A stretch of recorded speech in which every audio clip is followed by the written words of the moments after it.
Hello, Kerala PSC chemistry related ആയിട്ട് conduct ചെയ്തിട്ടുള്ള എക്സാമാണ് category 043-2022 കെമിസ്ട്രിൻ്റെ post.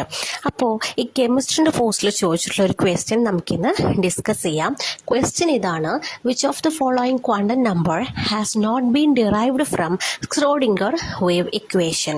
Option A principal quantum number, B azimuthal quantum number, C magnetic quantum number and D spin quantum number. Schrodinger wave equation എന്ന് പറഞ്ഞു കഴിഞ്ഞാൽ ഇലക്ട്രോൺസിൻ്റെ wave like behaviour in an atom കണ്ടുപിടിക്കാൻ ഉപയോഗിക്കുന്ന mathematical എക്സ്പ്രഷനാണ്. ഈ സ്ക്രോഡിംഗർ wave equation ഉപയോഗിച്ചിട്ട് കണ്ടുപിടിക്കാൻ പറ്റാത്തത് സ്പിൻ ക്വാണ്ടം നമ്പറാണ്. അപ്പോൾ നമ്മുടെ answer option D spin quantum നമ്പറാണ്. സ്പിൻ ക്വാണ്ടം നമ്പർ എന്ന് പറഞ്ഞു കഴിഞ്ഞാൽ ഇലക്ട്രോൺസിൻ്റെ ഇൻട്രിൻസിക് സ്പിന്നിനെ കണ്ടുപിടിക്കുന്നതാണ്. ഓക്കെ, ഇലക്ട്രോൺസിൻ്റെ സ്പിൻ എന്ന് പറയുമ്പം അത് +½ ആവാം അല്ലെങ്കിൽ -½ ആവാം.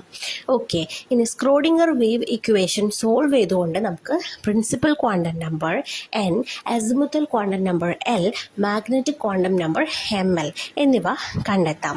പ്രിൻസിപ്പൽ ക്വാണ്ടം നമ്പർ എന്ന് പറയുമ്പം ഇലക്ട്രോൺസിൻ്റെ എനർജി ലെവൽസ് ഓഫ് ആൻ ഇലക്ട്രോണിനെ കണ്ടുപിടിക്കാൻ സഹായിക്കുന്നു. അസിമുത്തൽ ക്വാണ്ടം നമ്പർ എന്ന് പറയുമ്പം ഇലക്ട്രോൺസ് കണ്ടെയ്ൻ ചെയ്യുന്ന ഓർബിറ്റലിൻ്റെ ഷേപ്പ് കണ്ടുപിടിക്കാൻ സഹായിക്കുന്നു.